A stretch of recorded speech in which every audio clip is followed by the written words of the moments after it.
오늘 말씀 함께 보겠습니다. 에스겔 10장 1절에서 8절까지 말씀입니다.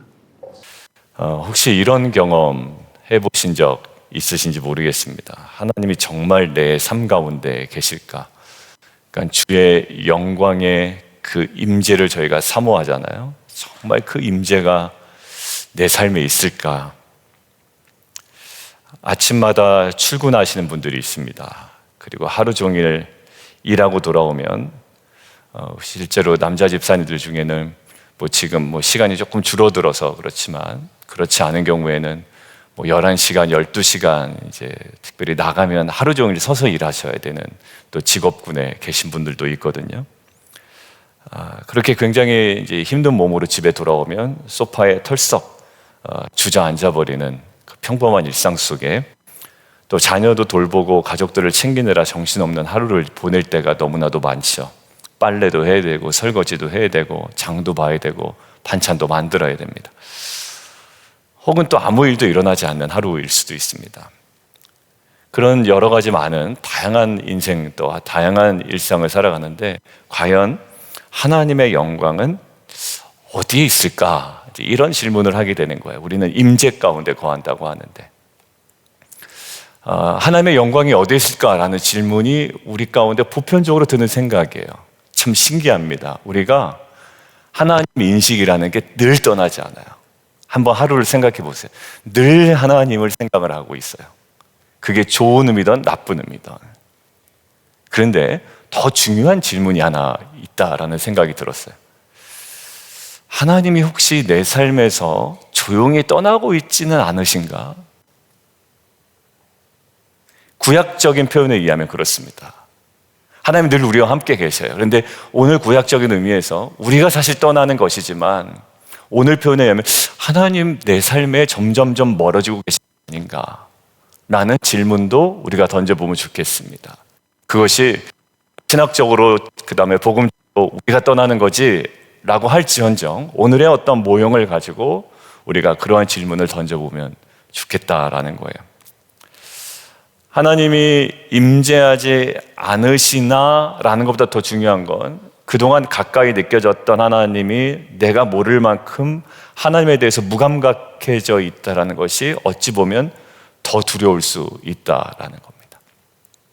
이 새벽기도 나오면 괜찮겠지라고 하지만 에스겔서는 그것들을 강조하지 않죠. 어디서 떠납니까? 제일 먼저 성전에서 떠나거든요. 그러니까 누가 성전이래요? 저와 여러분이 성전이래요. 그러니까 내가 어디에 있느냐가 중요하지 않아요. 하나님은 나와 전혀 분리된 상태로 내가 하나님으로부터 떨어져 있거나 아니면 하나님이 나로부터 이미 멀어져 있는 상태일 수도 있다라는 거예요. 오늘 함께 나눌 말씀은 하나님의 영광이 떠나가는 한 장면입니다. 10장이 내일까지 이어지거든요. 하나님의 영광이 떠나가요. 왜 떠나가죠? 어제가 9장, 그저께가 8장이었는데 8장에 어떤 게 있어요? 이러한 네 가지 우상들 때문에 내가 도저히 여기 있지를 못하겠다. 왜냐하면 하나님은 거룩하신 분이기 때문에 떠나가신대. 그 떠나가는 장면이 어제부터 오늘 10장, 그 다음에 8월 초에 있는 11장까지 이어지는 거예요.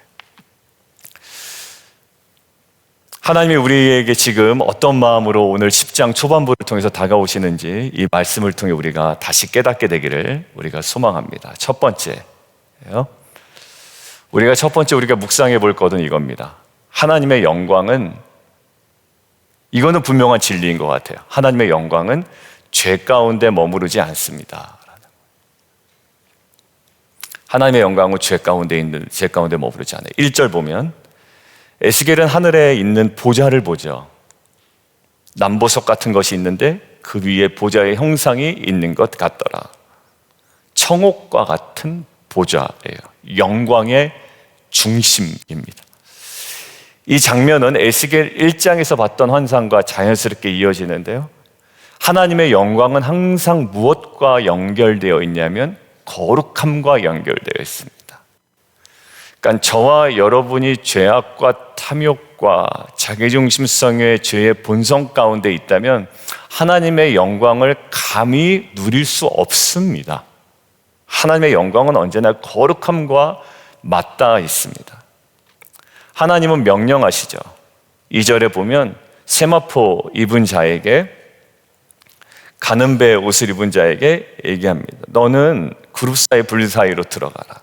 바퀴 사이로 들어가라. 그리고 그 숯불을 두 손에 가득히 움켜가지고 성읍 위에 뭐 하라고요? 흩으라는 거예요. 불을 흩으라고 하는 것은 어떤 의미일까요? 불장난하라는 것이 아니고요. 이것은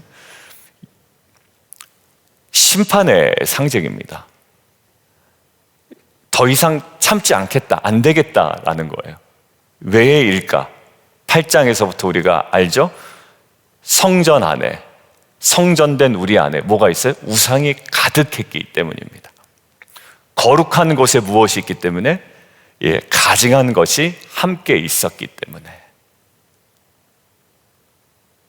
그 벨레알이 함께 있을 수 없어요. 우상에 가득한 것이 함께 있을 수 없어요. 성경에서도 이런 장면 낯설지 않죠. 제가 이야기 어젠가 했는데 요한복음 2장을 제가 설명하다가 예수님의 마지막 일주일 첫 번째 장면이라고 했는데요. 그것도 맞아요. 그런데 요한복음 2장에도 무슨 장면이 나오죠? 성결, 청결 장면이 나와요. 그래서 우리가 이건 뭐고 이건 뭐냐 그때 이야기 나눴던 기억이 있죠. 여러분들 성전에 들어가셔서 돈 바꾸는 자들의 우상을, 그 상들을 엎으셨습니다. 왜 거기를 엎으셨냐면 거룩한 예배의 장소가 장사하는 곳이 되었기 때문에 그렇습니다. 하나님은 항상 그러신 것 같아요. 언제나 자신의 이름이 모독당하는 자리를 그냥 지나치지 아니하신다. 이게 저한테는 깊이 와닿았던 첫 번째 대지의 핵심입니다. 하나님은 언제나 자신의 이름의 영광을 위하여 자신의 이름이 모독당하는 자리를 그냥 지나치지 아니하신다. 드러낼 거는 다 드러내시고 민낯을 드러내시면서까지 결국 하나님의 영광을 나타내신다.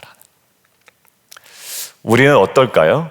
우리 안의 성전, 우리의 마음과 삶은 지금 어떤 모습인가 하는 거, 성전된 우리의 모습이에요. 그저께 우리가 묵상한 것처럼 벽을 깨보니 거기 뭐가 있어요? 정말 징글징글한 우상들이 있고 장로들이 그 짓을 하고 있는 거예요. 장로들이, 은밀한 숨겨진 죄악들이 거기 있어요. 물질의 탐욕일 수도 있고 인정받고 싶은 교만일 수도 있고요. 여러분들, 저는 이 부분이 좀 설교문 정리해가면서 인정받고 싶은 것도 대단히 교만이다라는 생각이 마음에 들더라고요. 왜? 나는 그럴 만한 사람이다라는 생각을 하기 때문에 그래요. 인정받고 싶은 교만일 수도 있고 습관적인 죄일 수도 있고 숨겨진 우상이 자리 잡고 있을 수도 있습니다. 여러분들, 예전에 한 목사님이, 연세가 있으신 목사님이 이렇게 얘기한 적이 제가 한번 기억이 나요. 목회를 하고 있는데 하나님이 이미 떠나셨는데, 오늘 표현에 의하면 본인이 떠나신 거겠죠. 그런데 하나님이 이미 떠나셨는데 나는 6개월 동안 아무것도 모르고 사역을 하고 있었다, 이렇게 되는 거예요. 설교도 하고 예배도 인도하고 사람들도 만나고, 저와 여러분으로 얘기하면 텐트 지기도 하고 섬기기도 하는 거예요. 근데 하나님은 떠나셨는데 6개월 동안 아무것도 몰랐다라는 거예요. 아무것도 모른 채 이야기했고 아무것도 모른 채 분노했고 주장했고 많은 것들이 있었다라는 거예요. 근데 어느 날 깨달으셨대. 하나님의 뭐가? 카바드, 뭐죠? 무겁다라는 것, 영광. 하나님의 그 무거움이, 영광이 떠났다는 것을 6개월이나 지나서 깨달으셨다라는 거예요. 여러분들, 되게 마음 아픈 이야기고 때로는 무서운 이야기지만 우리 안에도 충분히 일어날 수 있는 일이라고 저는 생각이 듭니다. 사랑하는 성도 여러분, 하나님의 영광은 어디서 머물지 않아요? 죄 가운데 머물지 않습니다. 하나님은 그래서 우리에게 무엇을? 거룩함을 오늘도 회복하기를 원하세요. 무엇처럼? 정결한 신부처럼. 그 신랑 되신 주님을 기다리는 정말 깨끗한 옷을 정말 머리맡에 두고 그분의 오심만을 기다리는 그런 거룩함을 회복하기를 원합니다. 여러분들, 남들보다 더 말 잘하고 압도하고 막 기가 세고 이런 거에 여러분들 눌리지도 마시고 그런 사람을 지향하지도 마세요. 저는 기가 센 사람들 되는 거는 너무 크리스찬답지 않은 모습이에요. 겸손하시고, 더욱 겸손하시고, 목회자도 더욱더 겸손하고, 리더도 겸손하고, 아버지들도 더욱더 겸손하고, 주님의 성품을 닮아가고 우리가 계속 묵상했던 것처럼 그 공동서신서의 핵심이 뭐죠? 신적 성품, 신적 성품에 참여하는, 그 거룩함에 참여하는. 그래서 우리 안에 우상을 버리고 성령께서 머물 수 있는 삶의 자리를 다시 한번 정돈해 가기를 주님의 이름으로 축원합니다. 그래서 우리의 마음과 삶이 정말 거룩한 성전 되기를 주님의 이름으로 축원합니다. 두 번째요, 불은요 심판이에요. 그런데 동시에 회개하는 자에게는 정결의 불이 됩니다. 여러분들, 불의 역할을 가만히 보면 에스겔 전체 문맥에서 심판임은 명확해요. 오늘도 이 불, 숯불을 어떻게 해요? 움켜가지고 성읍 위에 흩어라. 이 메시지가 어떤 메시지예요? 심판 메시지 맞습니다. 죄에 대한 하나님의 반응이시죠. 자, 그런데 에스겔 전체에서 불은 또 하나의 이미지를 갖고 있습니다. 나중에 이제 에스겔 22장을 보면 불은 어떤 이미지를 갖고 있냐면 동시에 이스라엘을 연단하기 위한 재련, 정련의 불로도 이미지가 등장한단 말이에요. 심판의 불 맞아요. 그런데 이스라엘을 연단하시기 위한 불의 이미지도 동시에 갖고 있습니다. 재련, 정련, 그게 뭐죠? 금속을 녹이는 불을 얘기하잖아요. 불순물을 제거하는 불이잖아요. 자, 근데 동일한 불이 제 마음에 어떤 마음이 드냐면 묵상하는데 하나님의 진정한 백성에게는 회복과 정결의 도구가 될 수 있구나라는 것이 있어요. 심판처럼 느껴지죠. 너무 힘들죠. 고통스럽죠. 그런데요, 그것이 동시에 어떻게 해요? 정말로 회개하는 자에게는 그것이 무엇처럼 느껴져요? 결국 나를 정결하게 하는 재련의 불, 정련의 불, 재련이 더 맞나요? 재련의 불로 나에게 사용된다라는 거예요. 여러분들, 그러고 보니까 이사야서에서도 불이 나와요. 6장에. 무슨 6장? 소명받는 6장. 거기에 보면 제단 숯불을 내 입술에 대죠, 선사가. 근데 그 어떻게 정결해집니다. 결국 이사야를 정결하게 하는 불이었어요. 말라기에서 3장에서도 보면 연단하는 자의 불, 또 깨끗하게 하는 자의 제물로 레위자손을 정결하게 하라고 이야기를 하십니다. 그리고 고린도전서 3장에도 보면 이 불이 각 사람의 어떤 그 공력, 그것들을 시험하는 거예요. 그것들을 감당하는, 불과 같은 막 어려움이 있거든요. 근데 결국 그것들을 감당하게 하죠. 같은 불인데 누구에게는 파괴의 불이 되고요, 누구에게는 새 출발의 불이 되는 거예요. 저는요, 똑같다고 생각이 들어요. 고난이 있고 어려움이 있고 불같은 시험이 우리 가운데 있습니다. 그러니까 이게 우리를 심판하는 것 같아요. 딱 처음에 닥쳤을 때. 근데 결국 이 불이 어떻게 해요? 우리를 더욱더 정결하게 하고 깨끗하게 하고 거룩하게 하고 뭐가 진짜인지를 아는 자로 우리를 만들어가는, 우리를 새롭게 창조하는 불이 될 줄 믿습니다. 어디까지 가요? 이제 하나님을 알아요. 뭣도 모르고 막 이야기를 했다가 이제 어떻게 돼요? 우리가 기억하고 그 자신의 죄를 선택한 나의 모습에 역겨워하고 이제 어디로 간다고요? 하나님을 아는 데까지 가는데, 아는 데가 어느 지점이에요?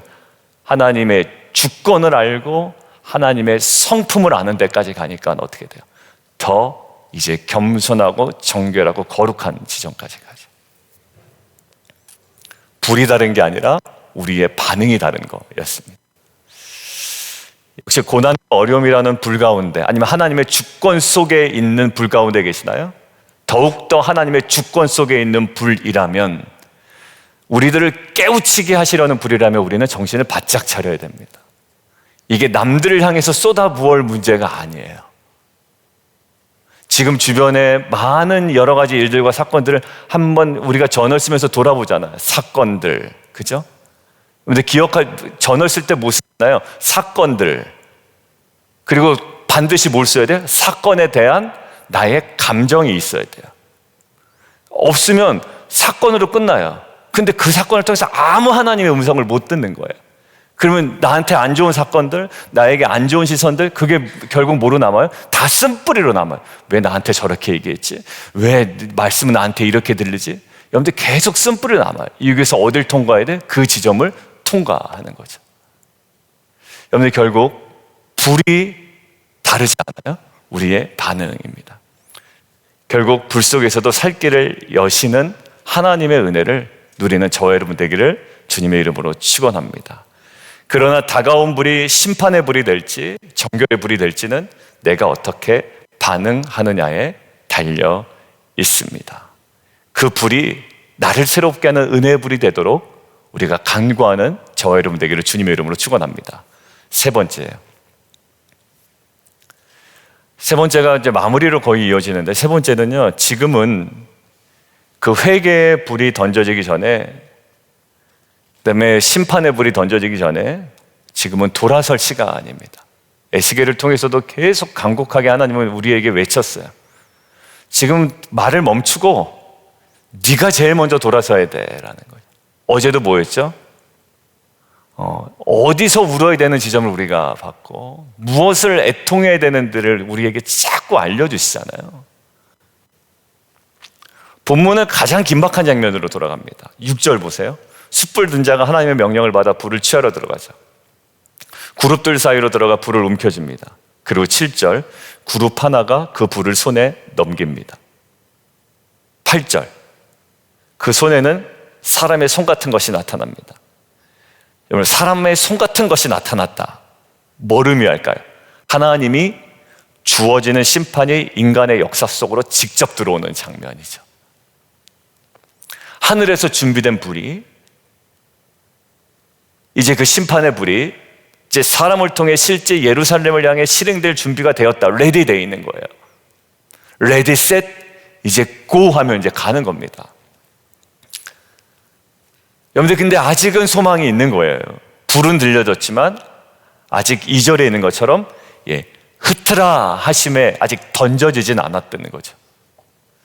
움켜졌지만 예루살렘을 그 불이 삼키진 않은 상태예요. 여러분들, 지금 이 장면이 약간 그런 느낌입니다. 약간 정적 같은, 폭풍 전야 같은 시간. 여러분들, 만약에 이 시간에 누군가 울리며 돌아오기만 한다면, 저는 남자들의 회개를 보면 너무 기쁘더라고요. 남자들이 끝까지 자기 고집 피우면 그렇게 못나 보일 수가 없는데, 저와 여러분 보면서 우리 여자 집사님들 갖고 나누면 그게 남자인 줄 아나 봐요, 막 이제 이럴 때도 있어요. 진짜 그게 남자인 줄 아나 봐. 근데 진짜 남자는 하나님 앞에 울 수 있는 남자. 그래서 보니까 제가 4년 전 기도 제목 이제 막 봤다고 그랬잖아요. 근데 그때 하나님 앞에 울 수 있는 이 남자들의 영성을 허락해달라는 기도 제목이 있었더라고요. 근데 그 최근에 남자들이 좀 찔찔 짜는 사람들이 나와요. 근데 그게 단순히 그냥 겉으로 운다 안 운다의 문제가 아니라 그 울음의 핵심이 하나님 앞에 자신의 연약함을 고백하는 거예요. 아, 내가 악했구나라는 것들을 깨닫는 거예요. 그런데 만약에 이 폭풍 전야와 같은 이 적막감 속에 누군가 정말 중심으로 울고 돌아온다면 하나님은 어떻게 하실까요? 그 자를 반드시 건지실 겁니다. 에스겔 9장에서 우리가 봤어요. 어떤 장면이에요?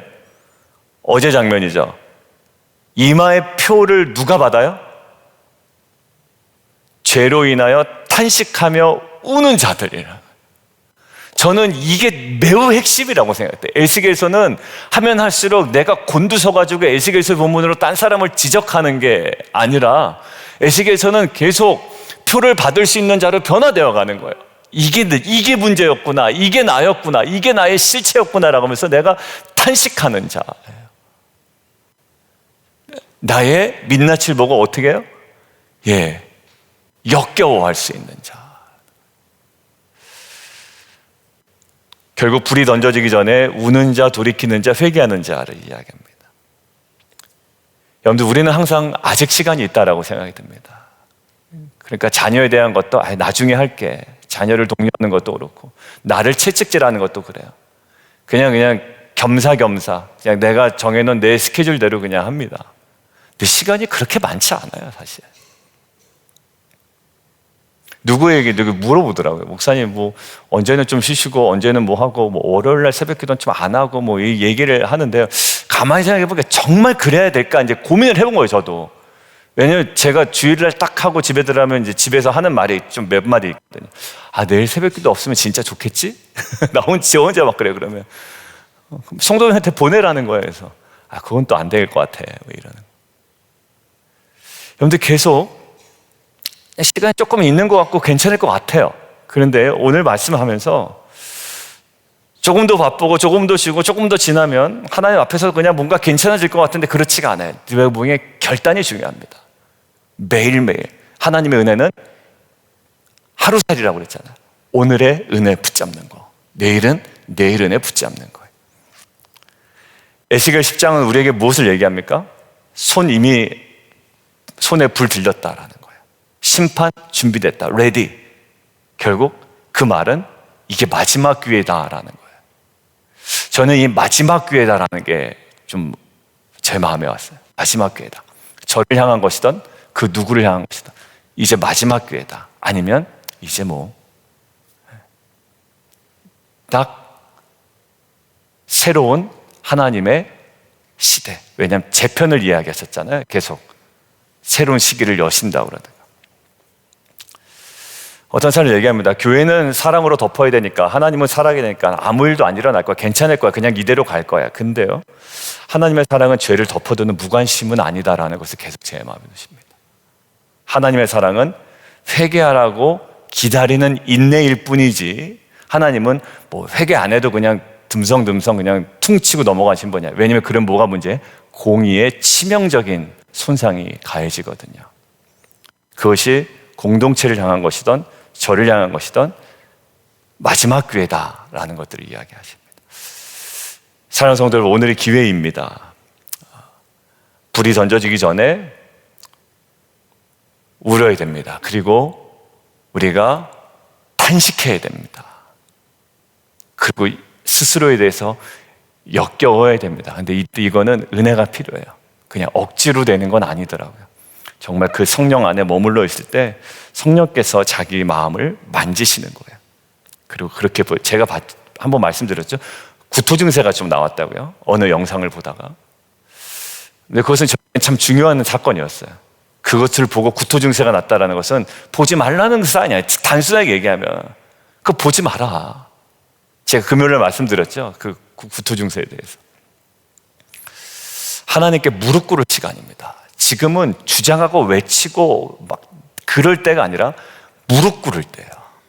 근데 우리 남성들의 무릎 꿇음이 이제 조금씩 더 강화되고 회복되어서 감사합니다. 더 순해지고 더 약해지고 더 부드러워지며 거기 안에 완전히 무릎 꿇음이 붙잡혀 있는 순종이 우리 가운데 있기를 원합니다. 어제 한솔이에게 제가 카톡을 보냈어요. 아마 이제 수련회 이제 같이 가기 때문에 수련회 같이 가시는 분들, 교사분들 가능하면 나와서 일주일간 기도했으면 좋겠다 해서 피러 전사님한테 지난주 주말에 좀 독려를 좀 해달라고 그랬습니다. 그래서 이야기했다고 그러더라고요. 그래서 아마 뭐 이런저런 이유 때문에 이제 한솔 형제가 나온 것 같아요. 그래서 어제 보냈어요. 이제 개인적인 카톡이니까 한솔아 이렇게 보냈어요. 한솔아, 목사님 참 감사하다. 수련회 때문에 나와서 기도하는 거 알고 있다. 끝까지 한번 이번에 기도하자. 그리고 너도 아이들 위해서 계속 기도로 준비해 달라고 그랬어요.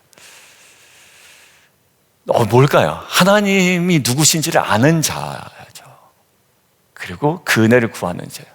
그냥 뭐 수련회 되겠지.